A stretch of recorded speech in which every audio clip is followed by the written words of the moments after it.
नमस्कार, आपके साथ में विजेंद्र सोलंकी और आप देख रहे हैं हमारी खास पेशकश जिसका नाम है फेस की रेस।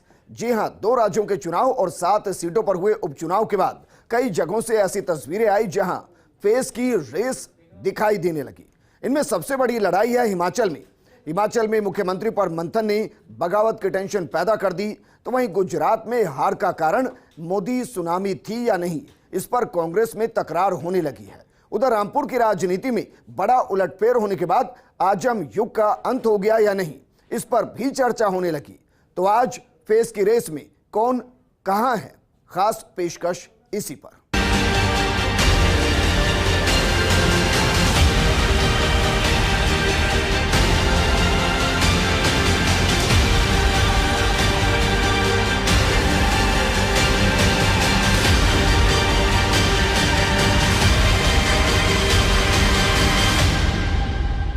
हिमाचल में कांग्रेस ने बहुमत तो हासिल कर दिया, लेकिन मुख्यमंत्री की कुर्सी को लेकर घमासान मचा हुआ है। एक कुर्सी के लिए अनेक दावेदार हैं और सब अपनी अपनी दावेदारी मजबूत करने के लिए तमाम दाव आजमा रहे हैं। कांग्रेस की बैठक से पहले नारेबाजी और बवाल मचा हुआ है। तो कौन होगा हिमाचल में सीएम का फेस? आखिर कौन कौन फेस है इस रेस में, ये रिपोर्ट देखिए।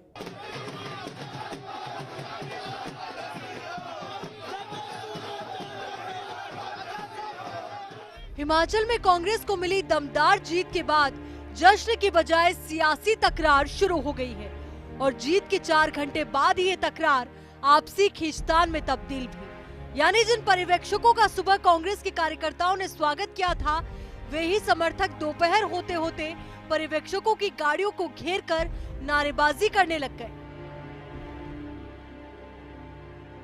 इन सब के बीच सबसे बड़ा सवाल कि सूबे का मुख्यमंत्री किससे बनाया जाएगा, ये जस का तस बना हुआ है। इस सवाल को लेकर पार्टी के अंदर तनाव जोरों पर है। यहाँ का सीएम बनाया जाए तो उसमें सभी जो हमारे विधायक दल की सारे विधायकों की जो सहमति होगी, जिसको भी वो विधायक बनाएंगे, जिसको भी वो सीएम बनाएंगे, हम सब उसको मैंडेट को स्वीकार करेंगे। पर यहाँ की जनता, शिमला की जनता ये चाहती है कि रानी साहबा को। इसमें सीधी सी बात है जनाब, अगर हाई कमान दिल्ली ने जब हिमाचल प्रदेश का जो अध्यक्ष चुना गया, मनोनीत किया गया, तो तब जो है दिल्ली हाईकमान ने देखा कि हिमाचल प्रदेश के अंदर राज परिवार का सिक्का चलता है। हिमाचल प्रदेश के अंदर कांग्रेस पार्टी अगर मजबूत है तो वो राज परिवार के उनके सहयोग से, उनके समर्थन से जो है उन्होंने जो है हिमाचल को मजबूत किया है और उनकी पकड़ है, राज परिवार की पकड़ है पूरे प्रदेश के अंदर। आज तब जो है सुक्खू जी को जो है हाईकमान ने अध्यक्ष क्यों नहीं बनाया? अगर हमारे सुखविंदर सुक्खू जी हिमाचल के अध्यक्ष बनाए होते तो शायद आज 15-16 सीटें कांग्रेस पार्टी के पक्ष में आती। आज राजमाता प्रतिभा सिंह जी हिमाचल प्रदेश की अध्यक्ष है। ने 8 साल की उम्र से 73 साल की उम्र में कांग्रेस के बुनियादी जो काम किए हैं उन सब के ऊपर हमारी नजर है। हम ये चाहते हैं कि हिमाचल प्रदेश में पूर्व स्वर्गीय मुख्यमंत्री जी ने जो समस्त हिमाचल के लिए डेवलपमेंट किया है, आज उनके परिवार से रानी प्रतिभा सिंह को सेंटर से हमारा हाई कमान के द्वारा अध्यक्ष बनाया गया है। आज 40 सीट आई है तो रानी प्रतिभा सिंह के वजह से नहीं बनाया गया उनको, तो फिर नहीं बनाया गया तो हाई कमान की गलती होगी। हिमाचल में सीएम पद के लिए एक और जहां प्रतिभा सिंह के समर्थक उग्र हो रहे हैं, तो मुख्यमंत्री पद के दूसरे बड़े दावेदार सुखविंदर सिंह सुक्खू भी लंबे इंतजार के बाद पार्टी कार्यालय पहुंचे। यहाँ उनके आते ही समर्थकों ने उन्हें कंधे पर उठा लिया और ऑफिस के अंदर ले गए। इस दौरान सुक्खू और प्रतिभा सिंह समर्थकों के बीच धक्का मुक्की भी हुई। पुलिस को बीच बचाव करना पड़ा। समर्थकों को संभालने के लिए अतिरिक्त सुरक्षा बलों को बुलाया गया। इससे पहले दोपहर 3 बजे होने वाली मीटिंग सुक्खू समर्थक विधायकों के न आने से 6 बजे की गई। सुक्खू अपने 18 समर्थक विधायकों के साथ अनट्रेसेबल थे। उन्होंने अपना नंबर भी बंद कर दिया गया था। हालांकि बड़े नेताओं की मान मनोबल के बाद वे देर शाम पार्टी कार्यालय पहुंचे। 12 घंटे से गाड़ी में ही हूँ मैं सर, अभी पहुंच रहे हैं। शिमला की ट्रैफिक की व्यवस्था बीजेपी ने ऐसी कर रखी है, हमको सुधारनी पड़ेगी। इधर राजभवन में प्रदेश के नेताओं की गैर मौजूदगी पर ऑब्जर्वर का जाना भी सियासत को और बढ़ा गया। माना गया कि ऑब्जर्वर ने सीधे ही पार्टी की ओर से राज्यपाल को नाम सौंप दिया। हालांकि प्रदेश अध्यक्ष प्रतिभा सिंह ने इस पर सफाई दी और कहा कांग्रेस पार्टी ने फिलहाल औपचारिक तौर पर गवर्नर के पास सरकार बनाने का दावा पेश नहीं किया। They cannot neglect his family. They cannot neglect because उन्हीं के नाम पर, उन्हीं के चेहरे पर, उन्हीं के कामों को लेकर हमने ये इलेक्शन जीता है। ऐसा तो नहीं हो सकता कि नाम आप उनका यूज करो, चेहरा उनका यूज करो, फैमिली उनकी यूज करो और आप श्रेय किसी और को दो। ऐसा तो हाईकमांड भी नहीं करेगी। इससे पहले बघेल समेत तीनों केंद्रीय नेताओं ने दोपहर करीब 1 बजे हिमाचल प्रदेश कांग्रेस अध्यक्ष और मंडी की सांसद प्रतिभा सिंह से होटल में ही बैठक की। इसके बाद प्रतिभा सिंह सीधे अपने निजी आवास होली लॉज चली गई। दूसरी ओर कांग्रेस के सभी विधायक शिमला के अलग अलग होटल्स में जुटे हैं। वे अलग अलग गुटों में मीटिंग कर रहे हैं। इधर विधायक दल की मीटिंग में हो रही देरी से प्रदेश कांग्रेस कार्यालय में जमा प्रतिभा सिंह के समर्थक नाराज हो गए। उन्होंने कांग्रेस ऑफिस में ही नारेबाजी शुरू कर दी।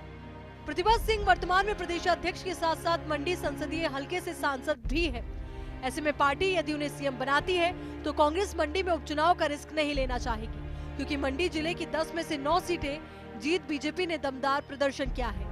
भाजपा सरकार में सीएम रहे जयराम ठाकुर ने यहाँ 37,000 से ज्यादा के रिकॉर्ड अंतर से जीत हासिल की है। सूत्र बताते हैं कि होली लॉज को छोड़ दूसरे गुट से सीएम बनने पर उनके समर्थक विक्रमादित्य सिंह को डिप्टी सीएम बनाने की मांग भी कर सकते हैं। विक्रमादित्य हिमाचल कांग्रेस अध्यक्ष प्रतिभा सिंह के बेटे हैं।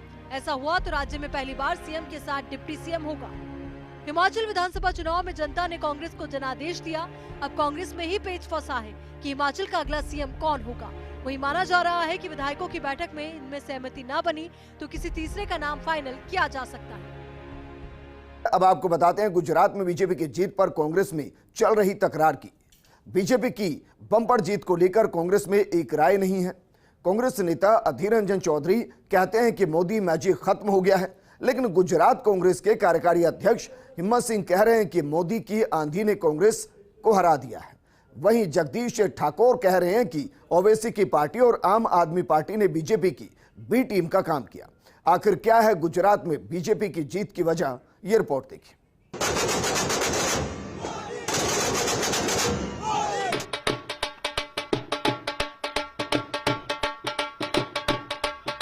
जनता का बहुत विनम्र भाव से आभार व्यक्त करता हूं। भाजपा के प्रति ये स्नेह देश के अलग अलग राज्यों के उपचुनाव में भी दिख रहा है। गुजरात में बीजेपी को प्रचंड जीत मिली है। जीत ऐसी है कि बीजेपी ने अपने इतिहास में ऐसी जीत कभी हासिल नहीं की। इस जीत ने 2024 के समीकरण को उलझा दिया है। प्रधानमंत्री मोदी के सामने विपक्ष का चेहरा कौन होगा, इस पर चर्चाएं शुरू होने लग गई। जो कहते हैं मोदी का मैजिक कुछ नहीं, वो भी मोदी मैजिक को मानने लग गए। गुजरात की जमीन से लेकर आसमान तक मोदी मोदी गूंज सुनाई दे रही है, लेकिन ये गूंज कांग्रेस नेता भी अब करने लगे हैं। गुजरात में बीजेपी की जीत पर कांग्रेस नेता कई धड़ों में बंट गए। एक तरफ जहां गुजरात कांग्रेस की कार्यकारी अध्यक्ष ने इस जीत को मोदी मैजिक बताया, तो लोकसभा में नेता प्रतिपक्ष ने मोदी मैजिक को नकार दिया। यानी हार पर अब दो धड़ों में कांग्रेस के लोग बंट गए हैं। बताया जा रहा है कि गुजरात में जीत पर मोदी का स्ट्राइक रेट 88% है। यानी मोदी ने जिन जगहों पर रैली की वहां 88% जगहों पर बीजेपी ने जीत हासिल की। यही वजह है कि ये बात फिर से साबित हो जाती है कि प्रधानमंत्री मोदी बीजेपी के लिए जीत की गारंटी है, और ऐसी गारंटी जो कभी फेल नहीं होती। वैसे कहा जा सकता है कि सियासत में जीत का सहरा तो हर कोई बांधना चाहता है, लेकिन हार का ठीकरा अपने सिर पर कोई नहीं फुड़वाना चाहता। यही वजह है कि गुजरात में कांग्रेस के धड़ों में बीजेपी की जीत पर तकरार शुरू हो गई। हाल ही में 2 राज्यों में विधानसभा चुनाव और 7 जगहों पर उपचुनाव हुए। इनमें एक सीट उपचुनाव की रामपुर सीट थी। वो सीट जिसे आजम खान का गढ़ कहा जाता है, जिस पर पहले नवाब खानदान ने और फिर 47 साल आजम खान ने राज किया। लेकिन ऐसा क्या हुआ कि बीजेपी के आगे आजम खान घुटनों पर आ गए? एक के बाद एक आजम खान के 2 गढ़ पर बीजेपी ने कब्जा आखिर कैसे किया? क्या वजह रही कि बीजेपी ने रामपुर में आजम खान की बादशाहत खत्म कर दी? सब कुछ बताएंगे आपको फेस की रेस में, इस रिपोर्ट में।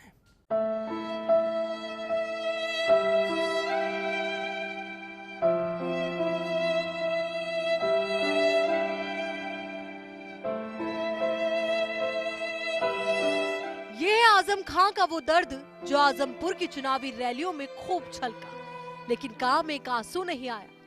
योगी आदित्यनाथ के प्लान के आगे ना कोई इमोशनल कार्ड काम आया और ना ही कोई पब्लिसिटी स्टंट। अंजाम आजम ऐसा हुआ कि सत्ता का सिकंदर दर्द आजम बन गया। कभी आंसू कभी गुस्सा वाले आजम खान को बीजेपी ने दूसरी बार ठंडा कर दिया और आजम खान के दिल पर चोट कर दी।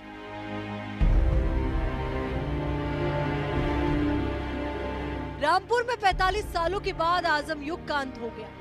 रामपुर की राजनीति में साइकिल ऐसी पंक्चर हुई कि खां का खेल चुटकियों में खत्म हो गया।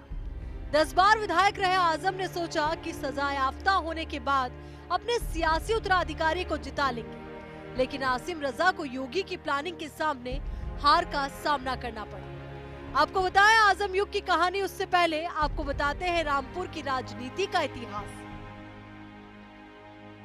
रामपुर की सियासत में नवाब परिवार हमेशा से हावी रहा। यहाँ नवाब परिवार मुश्किल से मुश्किल हालात में खुद को बचाए रखने में माहिर था, लेकिन आजम तो आजम ठहरे।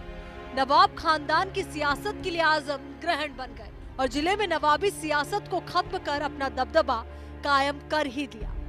वक्त बदला तो रामपुर की सियासत भी बदली। योगी सरकार ने पहले उन्हें और उनके परिवार को कानूनी शिकंजे में कसा और फिर बीजेपी ने आजम खान का सियासी खेल पूरी तरीके से खत्म कर दिया। उत्तर प्रदेश में योगी सरकार के सत्ता में आने के बाद से ही आजम खान की मुश्किलें ऐसी बढ़ी कि उन्हें जेल और अदालतों के चक्कर ही नहीं लगाने पड़े, बल्कि अपनी विधानसभा सदस्यता भी गंवानी पड़ी। हेट स्पीच मामले में आजम को कोर्ट ने 3 साल की सजा सुनाई। इसके बाद उनकी विधायकी रद्द कर दी गई। इसके बाद रामपुर विधानसभा सीट पर चुनाव कराया गया, जिसमें वो अपने उम्मीदवार को जीत नहीं दिला सके। रामपुर में बीजेपी के आकाश सक्सेना ने 34,000 मतों से जीत दर्ज की। आजम खान पिछले 45 सालों से रामपुर विधानसभा सीट पर चुनाव लड़ते आ रहे थे। 10 बार आजम खुद विधायक रहे और एक बार उनकी पत्नी तंजीन फातिमा उपचुनाव में जीती थी। रामपुर उपचुनाव में इस बार भले ही आजम खान खुद चुनाव नहीं लड़ रहे थे, लेकिन अपने सियासी उत्तराधिकारी के तौर पर आसिम रजा को पूरे दमखम के साथ चुनाव लड़ा रहे थे। आसिम रजा को जून में हुए रामपुर लोकसभा चुनाव में भी आजम खान ने लड़ाया था, लेकिन जीत नहीं सके थे। इसके बाद विधानसभा सीट पर भी प्रत्याशी बना दिया। देश में सर्वाधिक मुस्लिम बहुल जिला रामपुर ही है, जहां 52% आबादी मुस्लिम है और बाकी की आबादी हिंदुओं की अगड़ी और पिछड़ी जातियों में बटी हुई है। यहाँ हिंदू समुदाय के लोग अल्पसंख्यकों में आते हैं। रामपुर को पूरे उत्तर प्रदेश में सबसे अधिक मुस्लिम आबादी वाला जिला कहा जाता है, जो यहाँ के राजनीतिक मायनों को दिखाता है। रामपुर उपचुनाव में आजम खान भावनात्मक अपील कर रहे थे। मैं आसमान से जमीन पर आ गया। वो आसमान जो कभी मेरा था, वो जमीन जो कभी मेरी थी, आपने न आसमान का लिहाज किया और न जमीन का लिहाज किया। मैं शिकायत करने आया हूं आपसे, और इस खाने खुदा को जिस तरह हासिल जानकर आसिम राजा ने कहा है, मेरी जेल की एक सांस का हिसाब नहीं चुकता कर सकते आप, मेरे एक आंसू का हिसाब नहीं दे सकते आप। वो जनसभाओं में शब्दों के जरिए जहां अपनी सियासत को बचाने की अपील कर रहे थे, दूसरी तरफ मंच पर अखिलेश यादव के बगल में दलित नेता चंद्रशेखर आजाद को बैठाकर दलित वोटों की लामबंदी का भी प्रयास किया था। सपा की इन तमाम कोशिशों के बावजूद उपचुनाव में आकाश सक्सेना ने आजम खान से सियासी जंग जीत ली। रामपुर में आजम खान के जरिए की गई सपा की सियासी किलेबंदी ध्वस्त हो गई। भगवान राम के नाम से जिस शहर का नाम रामपुर है, वहां अब तक कोई हिंदू विधायक नहीं बन पाया था। मुस्लिम बहुल आबादी थी, तो यहाँ सबसे पहला चुनाव जीतने वाली कांग्रेस ने उम्मीदवार भी मुस्लिम फजलुल हक को बनाया। साल 1952 में यहाँ से विधायक बने। इसके बाद यहाँ की राजनीति में नवाब परिवार की भी एंट्री हुई और लंबे समय तक उनका भी दबदबा रहा। आजादी के 3 चुनाव बीत जाने के बाद रामपुर की सियासत में नवाब परिवार ने कदम रखा। रामपुर के नवाबों ने कांग्रेस को अपने लिए मुफीद समझा। रामपुर के नवाब रहे जुल्फिकार अली खान उर्फ मिकी मियां साल 1967 में रामपुर से संसद में पहुंचे। मिकी मियां का रामपुर में उस समय जलवा ऐसा था कि कोई भी उनके शख्स उनके खिलाफ एक शब्द भी बोलकर नहीं निकल सकता था। लेकिन आपातकाल के बाद हालात बदल गए। मामूली हैसियत वाले टाइपराइटर मुमताज का बेटा आजम खान जेल से छूटकर अपने शहर रामपुर लौटा और नवाब परिवार के लिए चुनौती बन गया।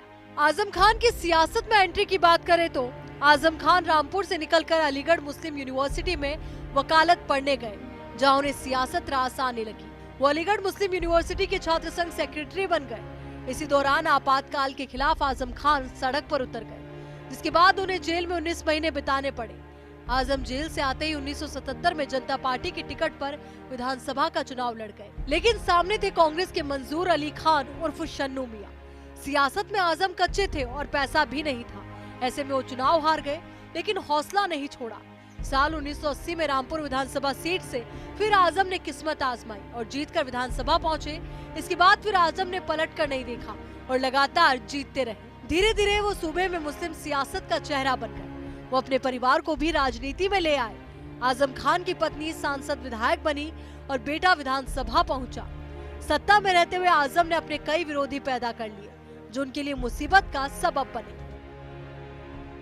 यूपी में सियासत ने 2017 के चुनाव में करवट ली। बीजेपी सत्ता में आई और योगी आदित्यनाथ के मुख्यमंत्री बनते ही आजम खान पर संकट के बादल मंडराने लगे। एक के बाद एक मुकदमे उनके खिलाफ कायम होते गए, जिसमें कुछ मामले में वो बरी हो गए, लेकिन 2019 के हेट स्पीच के मामले में 3 साल की सजा हो गई। अदालत से सजा याफ्ता होने के चलते आजम खान खुद तो चुनाव नहीं ही लड़ सकते थे, उनसे वोट डालने का अधिकार भी छिन गया। इस तरह से विपरीत परिस्थितियों में आजम खान खुद की न तो सियासत बचा पाए और न ही रामपुर के दुर्ग को सुरक्षित रख पाए। आजम की मुश्किलें उस समय और बढ़ गई जब रामपुर उपचुनाव में आसिम रजा को सपा प्रत्याशी बनाया तो आजम खान के तमाम मजबूत सिपहसालार उनका साथ छोड़कर बीजेपी के खेमे में चले गए। आजम के विरोधी पहले से ही बीजेपी खेमे में मजबूती से खड़े थे। लोकसभा के बाद विधानसभा क्षेत्र में भी कमल खिलाने के लिए बीजेपी ने पूरी ताकत झोंक रखी थी। सीएम योगी से लेकर डिप्टी सीएम केशव प्रसाद मौर्य और ब्रजेश पाठक सहित बीजेपी के तमाम दिग्गज नेता डेरा जमाए हुए थे।